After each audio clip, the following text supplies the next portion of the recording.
வணக்கம். ரமாதேவி தெய்வீக பதிவு சேனலில் இன்றைக்கி நம்ம பார்க்க போகிற பதிவு வெள்ளிக்கிழமை அன்னைக்கு செய்ய வேண்டிய தானம் பற்றியும்,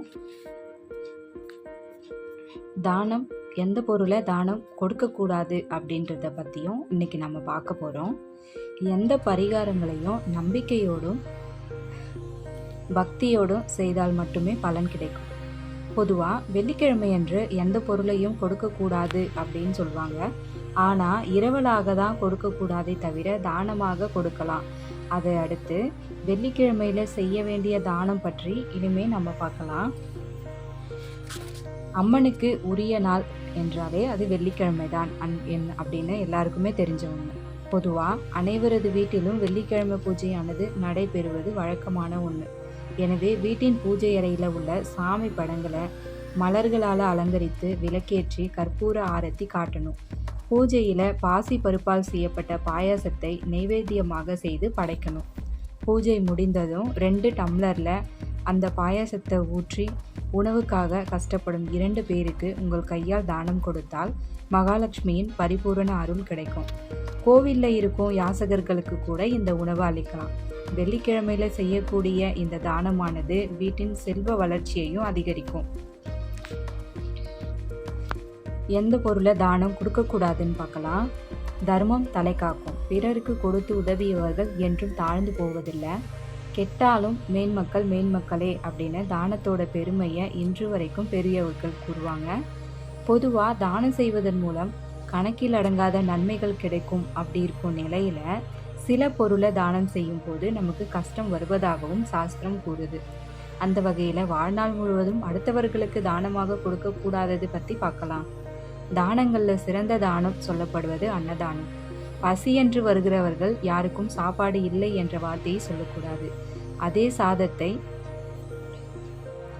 நம்முடைய வீட்டில் பழைய சாதமாக வைத்திருந்தால் அந்த பழைய சாதத்தை அடுத்தவர்களுக்கு தானம் கொடுக்கக்கூடாது என்றும் சாஸ்திரமும் சொல்லுது. இரவு சாதம் மீதம் ஆகிவிட்டால் அந்த சாதத்தில் கொஞ்சமாக தண்ணீர் ஊற்றி வைத்திருப்போம். மறுநாள் காலை அது பழைய சாதமாக மாறியிருக்கும். அந்த சாதத்தை வீட்டில் இருப்பவர்களை உப்போட்டு தயிர் ஊற்றி கரைத்து குடித்து விடுவார்கள். சிலர் அந்த சாதத்தை பசுமாட்டிற்கு வைப்பாங்க. காகத்திற்கு வைப்பது நல்லது. பைரவர் அம்சமான நாய்களுக்கு கூட இந்த சாதத்தை வைப்பதால் தவறு கிடையாது. அதுபோன்று இரவு நேரத்தில் வீட்டில் ஒரு கை சாதம் கூட இல்லாமல் மொத்தமாக துடைத்து கவிழ்த்து விடக்கூடாது. முதல் நாள் இரவில் தண்ணீர் ஊற்றி வைத்து அடுத்த நாள் காலை வரை நம் வீட்டில் இருக்கும் அன்னலட்சுமியை அந்த பழைய சாதத்தை நம் கையால் யாருக்கும் தானம் கொடுக்கக்கூடாது. வீட்டில் இருப்பவர்கள் மட்டும் சாப்பிடலாம். உங்கள் வீட்டிற்கு வருகை தரும் உறவினர்களாக இருந்தாலும் அவர்கள் விரும்பி கேட்டால் கூட அந்த பழைய சாதத்தை அடுத்தவர்களுக்கு சாப்பிட கொடுக்காதீர்கள். இதன் மூலம் வீட்டில் தரித்திரம் பிடிக்கும். அந்த சாதத்தை பிச்சைக்காரர்களுக்கு தானமாக கொடுத்தாலும் ஐஸ்வர்யம் நம் வீட்டை விட்டு வெளியே சென்றுவிடும். எனவே எக்காரணம் கொண்டும் உங்கள் வீட்டில் இருக்கும் பழைய சாதத்தை யாருக்கும் தானமாக கொடுக்காதீர்கள்.